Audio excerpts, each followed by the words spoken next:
Poland, under its current government, has made the difficult but important decision to suspend the right to claim asylum at its border with Belarus. This is not just a measure that serves Poland's interests. It sets an example for the rest of Europe on how to address mass migration. As a nation, Poland has always been harsh on illegal migration. In 2022, Poland erected a border barrier to stop illegal migrants from entering through Belarus. At the fringe of the Polish forest of Białowieża, a wall separated Belarus from Poland. It was built to be a bulwark against the illegal influx of thousands of migrants. The EU welcomed almost 1 million asylum claims in 2024. That same year, Poland's parliament authorized the use of lethal force against illegal migrants at the Polish-Belarusian border. The results of these policies are evident. While crime skyrocketed in the EU, crime in Poland, especially in major cities, showed improvement, according to the Global Peace Index. Now, Poland has just decided to totally suspend asylum claims at its border. This is because it's no longer just an issue of illegal immigration, it's a direct response to a coordinated effort by Belarus and Russia to destabilize Europe by weaponizing migration. For years, Belarus has been funneling migrants from the Middle East and Africa to its border with Poland. Belarus is accused of using these migrants as pawns in a hybrid warfare strategy aimed at undermining European unity. Poland, unlike many others, has taken decisive steps to protect its people and its sovereignty. Yet this suspension of asylum claims at the border isn't permanent. It's a temporary emergency measure to prevent an escalating crisis and ensure Poland's security. In doing so, it sends a clear message. National sovereignty and border control must come first. The EU as a whole should take note, because the threat posed by state-sponsored migration manipulation is not confined to Poland alone. It is important to clarify that this policy is not about abandoning humanitarian obligations. Poland has maintained exemptions for the most vulnerable, including unaccompanied minors and pregnant women. Rather, this is about ensuring that migration systems are not abused by hostile actors seeking to undermine European stability. The core principle is clear. Europe must retain control over who enters its territory. Poland's decisive approach to border security offers vital lessons for the entire European Union. In the past decades, Europe has been under siege. Immigrants flood in by the millions, and the various governments and authorities assist them in doing so. These vicious waves of immigrants seem to have no end in sight. Europe's lenient immigration policies have been associated with a rise in violent crime across the continent. There are concerns that violent offenders, including those committing serious crimes like murder and rape, are compromising the safety of European citizens, as well as an increasing threat of terrorist attacks jeopardizing public order. All of this is bad enough, yet now, the migration crisis has fundamentally evolved from a humanitarian challenge into a pressing geopolitical security issue. Nations like Belarus are actively using migrants to destabilize the EU and exert pressure on its member states. The EU must recognize this threat and take decisive action to safeguard their borders before it's too late. Belarus's orchestrated efforts to funnel migrants across the Polish border revealed how authoritarian regimes now exploit human mobility as a tool of hybrid warfare. This tactic of deliberately engineering border crises to destabilize neighboring states and strain European resources could easily be replicated elsewhere along the EU's perimeter. The Mediterranean routes, Western Balkan pathways, and other vulnerable frontiers all present opportunities for similar manipulation by hostile actors. Poland's strategy succeeds because it addresses this threat head-on.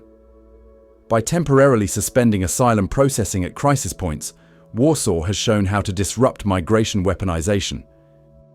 The EU must adopt this same harsh approach, prioritizing border enforcement and national security over the comfort of foreigners.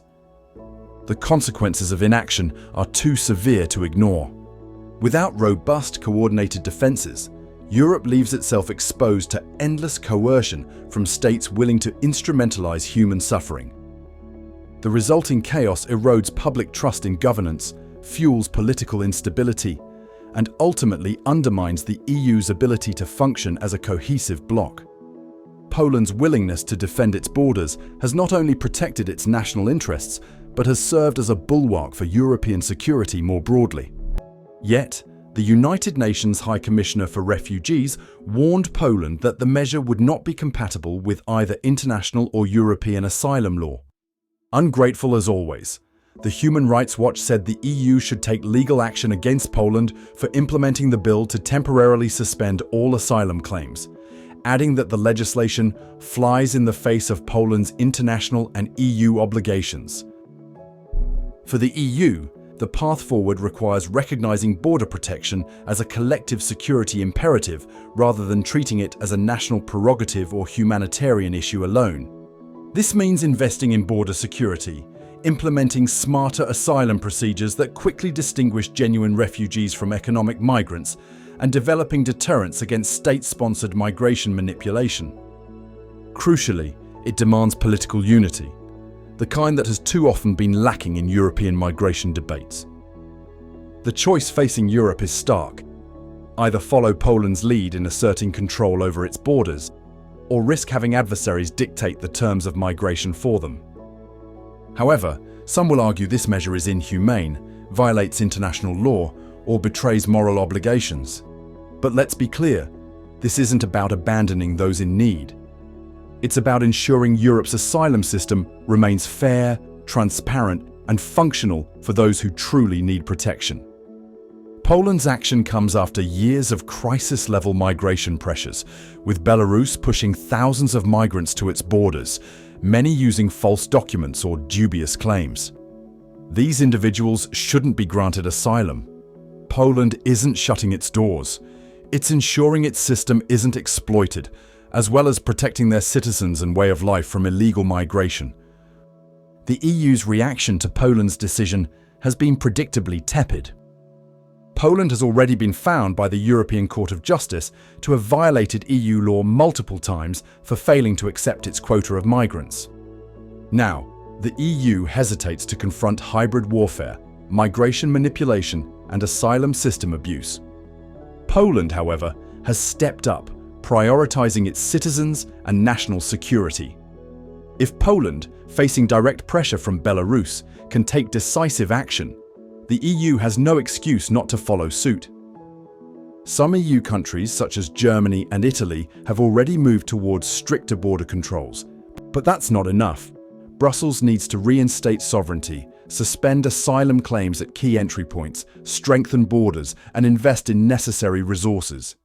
This isn't just about physical barriers, it's about the will to say no when necessary and protect the border's integrity. This isn't populism, it's common sense. Poland's decision reflects the reality of our times. It's about national security, the rule of law, and helping those in need while safeguarding Europe from exploitation. Poland's actions are a model Europe shouldn't just admire, but also replicate. The country's hardline policies, its border wall, and suspension of asylum claims has already echoed across the bloc. The EU's recent migration crackdown is a belated admission that uncontrolled immigration has been a disaster for Europe. For years, the EU dismissed border security as xenophobic, while millions poured into Europe unchecked.